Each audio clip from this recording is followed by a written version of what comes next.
Hi, I'm Marcus with the IndieMusicLab.com. So I think producing indie rock is one of the best ways to improve your skills as a producer, especially if you're already a guitarist given the guitar-driven nature of the genre, but also because I think it's one of the best genres for building a fundamental understanding of how songs actually work and how to build them from the ground up. The magic of indie rock is in its simplicity. You don't need to crank out some wild blues guitar licks or do some crazy jazz modulations to make a great song. Rather, you just need to learn a small set of skills, which I will teach you to do in this video. And when you connect the dots and you learn how to build these simple indie rock songs, you can then use that as a baseline template for any other genres that you might want to venture into. So today, as the newest addition to the How to Produce an Indie Song series, we're taking a look at the 6 steps for producing a Radiohead-style indie rock song. Let's jump right in. But first, let me show you the song that we're working with today. This is my remake of the song No Surprises by Radiohead. Sounds like this.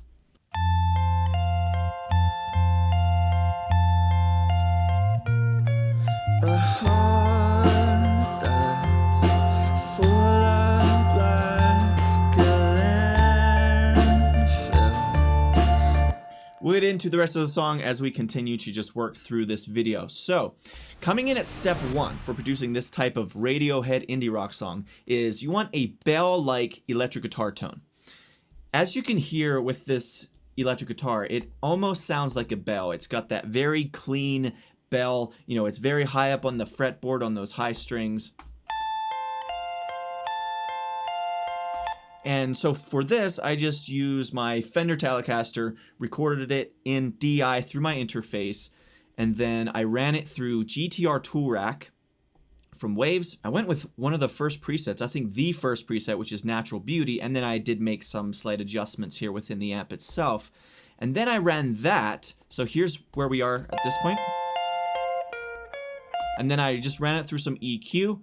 And I hop back and forth a bit. I referenced the original since this is a remake here, so I wanted to get it pretty close to what Radiohead does, and so that led me to make some of these EQ cuts here. Now this, if you're wondering what this big ass cut here is doing, this is because there was a weird harmonic coming in whenever I would play, because it was super high on the fretboard, whenever I would play both the E string and the B string. Or no, it was the B string and the G string up there. If I played them just individually, I wouldn't get that weird harmonic, but for some reason when I played both of them together, or I would sustain them and do the arpeggio, it would create this weird harmonic that I couldn't get rid of. So I had to come in here and do a little massive cut on this EQ. And then finally, I ran it through a little bit of OTT, which OTT acts as like a multi-band compressor. It squashes the sound a little bit, and it brings whatever you put OTT on will naturally bring that track closer to the front of the mix, and it gives it some extra sparkle and bite to the sound. So here's with it, there's without it, there's with it. And I also ended up messing around with the EQ knobs as well, so that's why you're not actually hearing as much of a difference as you generally would when you turn OTT off and on. So that is the electric guitar that is happening there, and I'm sending this electric guitar track to a couple reverbs that we have set up on return tracks over here, also called effects channels in Studio One. So I'm sending this electric guitar track to both a room reverb, which is this, just a nice room reverb, as well as a hall reverb over here. So this is a longer 2-second hall reverb, and I'm sending this guitar track to both.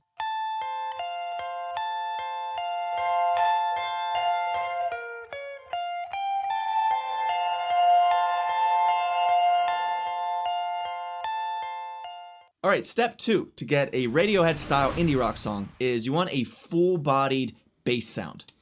Now, in this case, I recorded in my Fender Jazz Bass and just DI again straight through my interface, and then I used a virtual amp plugin, and the bass sounds like this. So let's just go quickly one by one. I'll walk you through this chain. Here's what it sounds like DI. Just super basic. Then we run it through the GTR amp from Waves, just a nice virtual amp. And then after that, I ran it through the Sausage Fattener plugin, and I cranked up the fatness to add some extra beefiness and saturation on the bottom end. Sounds like this. So here's without it. There's with it. Now, you know, it isn't doing a ton. It's just kind of saturating it ever so slightly. And then finally, an EQ to shape the tone. An important thing about this EQ and most EQs on these tracks is I didn't do this right when I recorded the bass. I EQ'd this bass after I recorded in the vocals, the guitars, the drums, and then I was like, okay, that bass is maybe getting in the way of the drums a bit, maybe in this range, so I turn it down. Maybe I don't need the high frequencies on it. I just want it to be very round and full-bodied, but just in the bottom, and I don't need any crispiness in the top end. Right? It's that type of thing to help it fit in with whatever other tracks happen to be in the mix with it. And then finally, after the EQ, I just ran it through a little bit of a tube compressor here using the Fat channel in Studio One, and just to kind of glue this entire track together with all the plugins that we've added, and it just adds some extra bite, compresses the sound ever so slightly, and that is the sound. So the bass and the bell-like electric guitar tone together sound like this.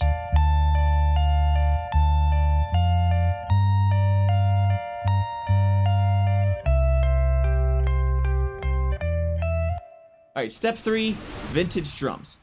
Listen to the drum kit that we have here. As you can hear, for the first part of this, it's just the kick and snare, and then over here for the back half, I add that nice ride cymbal. Now, do you notice how warm this drum sounds, and how it has that vintage, that vinyl type of quality? Where is that coming from? Well, if you watch my videos for any length of time, you probably know what I'm about to say next, and that is, of course, the beautiful RC20 plugin. But before we get to RC20, let me turn off the plugins, and let's first start with the virtual drum software here, which is Addictive Drums. So I started with the preset, just the dry room preset in Addictive Drums. I made some slight adjustments, and here's what it sounds like coming straight out of Addictive Drums. Super basic. Then we run it through RC20. It's the first plugin here. Notice the difference. So there's without RC20, and there's with RC20. RC20 truly is one of those plugins that I always recommend people buy. I'm not the type of guy who's always going to tell you to go buy this, buy that. But this is where I'll make a gigantic exception. It is going to be worth your money if you like a retro vintage sound on drums or guitars or vocals. You can use it on the master bus. You can use it in so many ways, and it's just an absolutely beautiful plugin. I started with the Vinyl 2 preset, and then I made some adjustments from there, and this gives it that nice vintage vinyl quality. But we're not done, because the next plugin in this chain is the Red Light Distortion plugin. This is just a stock distortion in Studio One, and there we're adding even more of that saturated, dirtied quality to it. See, here's without it, and there's with it. It warms it up even more, and then finally, a bit of sausage fattener, because I think I just started with RC20 and then Red Light Distortion, but then once I added in all the other elements to this remake, the drums weren't popping through quite enough. I needed a little bit more crisp on the top end of this drum track, and that is why I just crank the color knob here in Sausage Fattener to give me some of that high end back. There's without it. There's with it. Beautiful. And then just one more thing is I'm sending this drum bus, just all of the drums, to the room reverb that we used for the electric guitar as well. So it's just this Valhalla vintage room reverb over here, and sending the drums to that as well. And then, so up to this point, we've got the bass guitar, that electric guitar, and the drums together.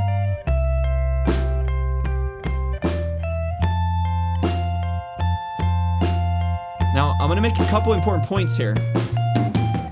Notice that fill. Fills are critical for this style.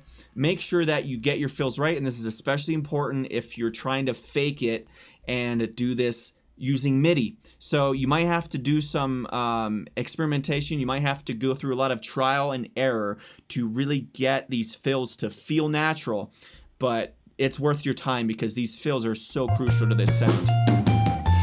Right? So fills would be the one thing. Another thing I'll mention here is I didn't quantize these drums at all. I just recorded them in on my pad here. I didn't quantize them at all. Sometimes and often I'll quantize drums at 50%. I didn't even do that. I just left it as is because I wanted to maintain that maximal looseness and grooviness to these drums.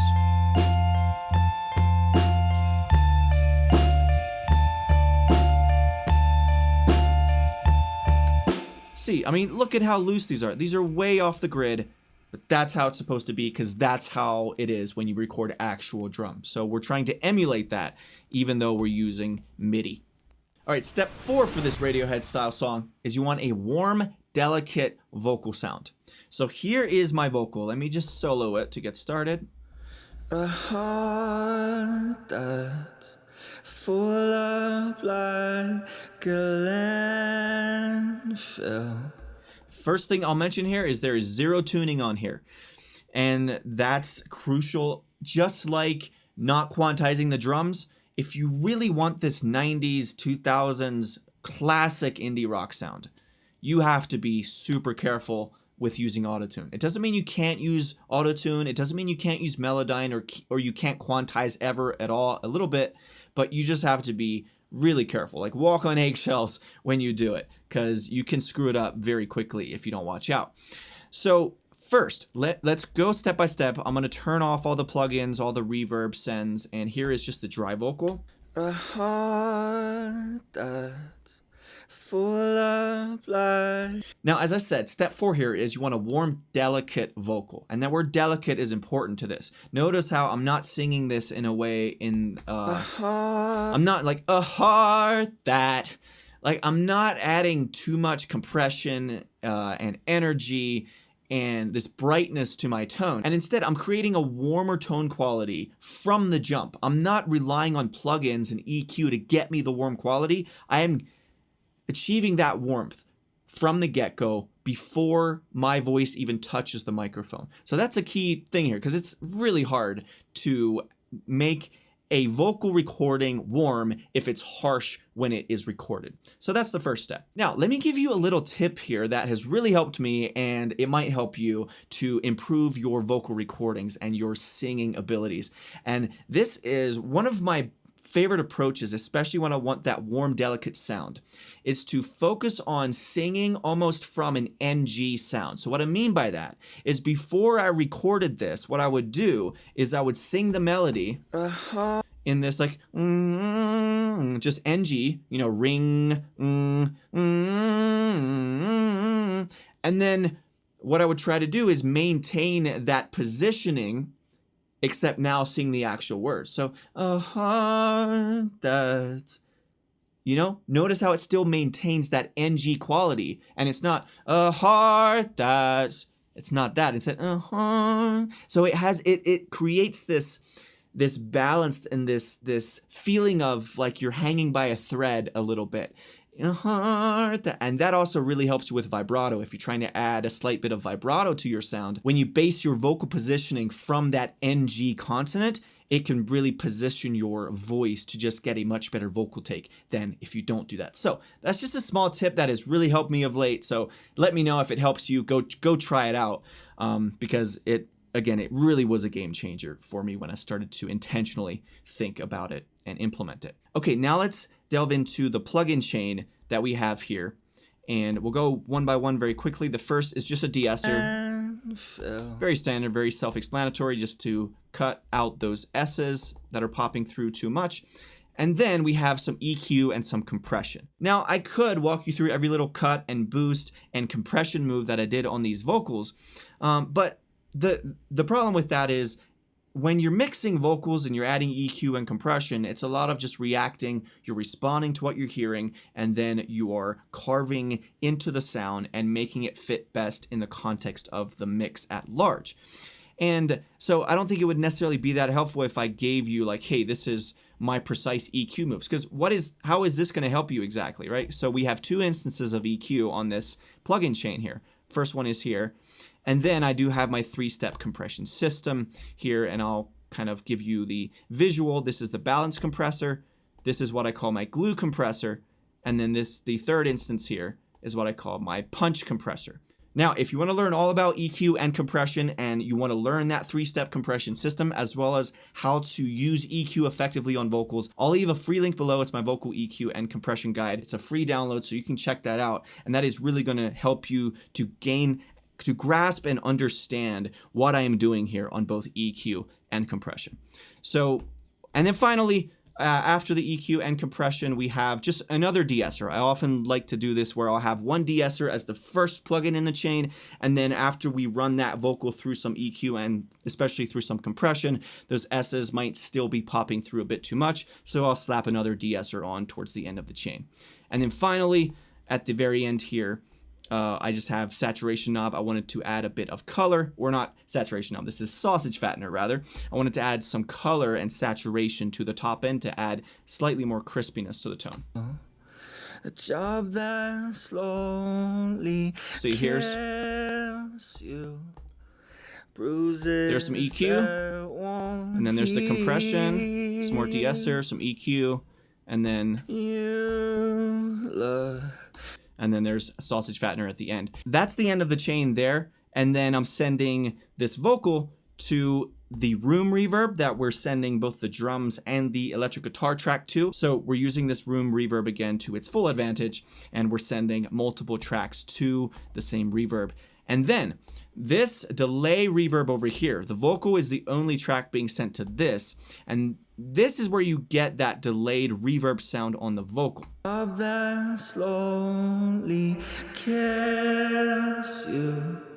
Now this is a very simple chain here. There's just two plugins on this return track. The first is a slap delay. So I just have the mix at 100%, obviously, because we're on a return track. And then I just went around 100 milliseconds, and then that was it. I adjusted the low cut and the high cut, and here's what that sounds like. Bruises that won't... Right, just a standard slap delay. Now, one quick thing that I did do here as well is I turned on the ducking feature. So that acts as like whenever the vocal is singing, it ducks the delay out of the way slightly. And then as soon as the vocal is done, it shoots it back up to full volume. And that helps the delay to be a bit more musical and follow what the vocal is actually doing and not get in the way of that dry lead vocal sound. So we have the slap delay. The magic in this now is I'm sending this slap delay signal through a hall reverb. So we have a 2-second hall reverb, and the mix is at 100%. So we're taking this delay signal on this return track, and we're sending all of it through this reverb, and that sounds like this. And that adds just that beautiful space. You look so tired, unhappy, bring down. And then in the context of the mix, the government,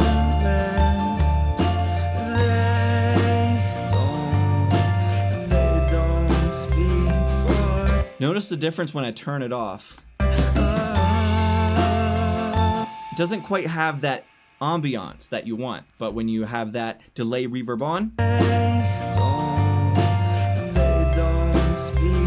you can just feel it more than you hear it, but you definitely feel that lush quality and that sense of roundness that is introduced because of that reverb and that space that is added as a result of putting that slap delayed reverb and sending the vocal to it.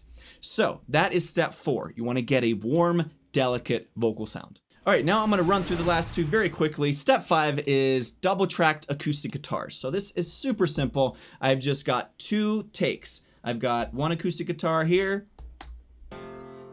It's panned to the left. And then this acoustic guitar is panned to the right. Now, in case some of you watching this are true beginners, please understand that this is not a duplicated track. I didn't record the take one time and then duplicate it and then pan one left and one right. That's gonna create phasing issues, and that just doesn't work, ever. When you're recording acoustic guitars and you want a nice wide sound, you only need one microphone. Record it once, pan that one to the left, record it again, pan that take to the right, and then when you layer them together,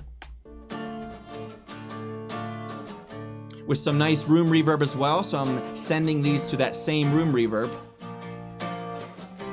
And then I'm doing some EQ work on both. So I wanted to get rid of a bunch of low end as well as this crispy high end here between like 4 and 5K, because the vocal, that's really where you hear more of the vocal, and I didn't want the guitar to be too bright up in there. And then I also ran it through a bit of this compression here, OTT, the depth at 12%. So it's not doing a ton, but it is creating some extra bite to the overall sound. And then in the mix, the acoustic guitars stacked left and right sounds like this. Notice what it's like without them. It makes such a difference.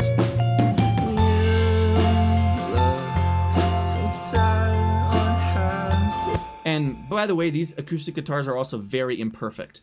These I just ran through. I think I did one take of each. I don't even think I had to recut anything. I just ran through it. There are imperfections. Sometimes the left isn't completely on time with the right. But for this style of song, that is actually an advantageous thing. That is actually what you want. All right, now before we get to step 6, let's combine all the steps we talked about, which was the bell-like electric guitar tone, the bass, the vintage drums, these acoustic guitars, the vocal, and up to this point, that would give us this.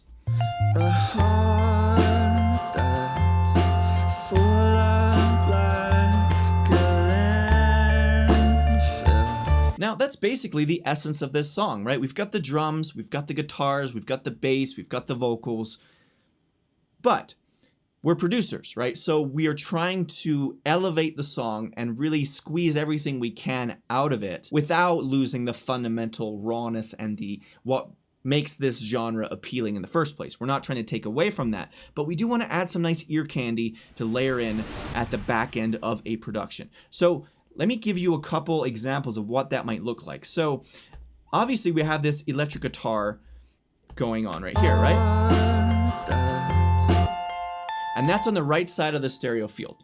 So what Radiohead does is they add this bell track and they pan that to the left, so it like counterbalances that electric guitar and it layers in with the electric guitar. And in this case, I added in this sound right here.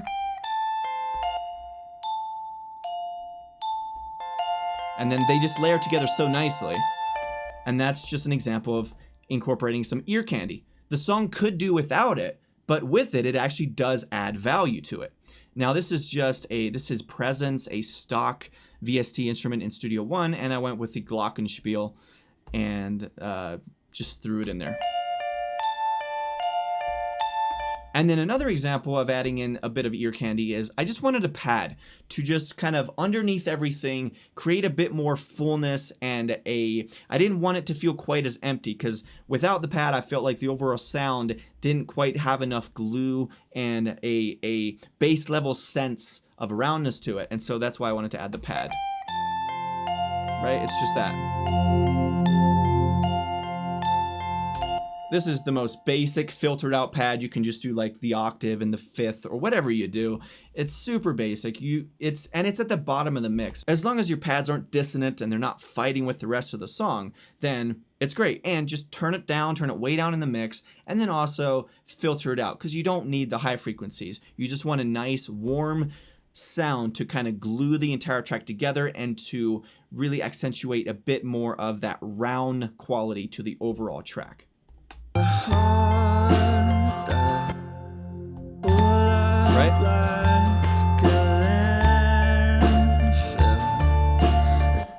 And then finally, on this topic of ear candy, I will mention one more thing, and that is just that delay reverb that we already talked about, but I'll just mention it one more time because this is a really good example of using ear candy in your songs.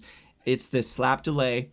On this return track here, we've got the slap delay again, and we're sending that slap delay through this reverb, and then we're sending the vocal to this return track with that reverbic slap delay, and that is what creates that beautiful sound with the vocal.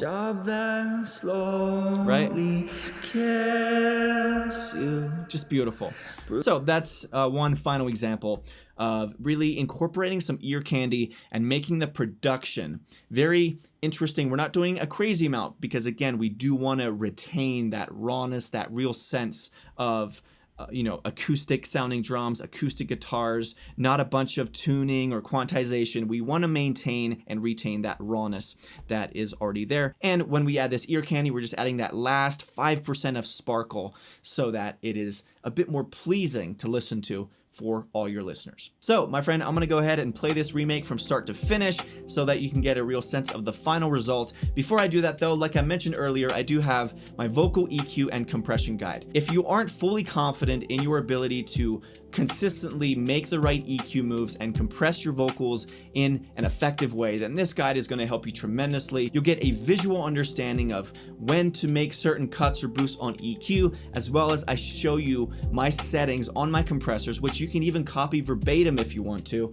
and that'll give you a really good understanding of how to use EQ and compression effectively on your vocals. The link is in the description. It is 100% free. So thank you so much for watching this video, my friend. I really hope you enjoyed it. So have an amazing rest of your day, and I'm gonna go ahead and play this final result. See you next time.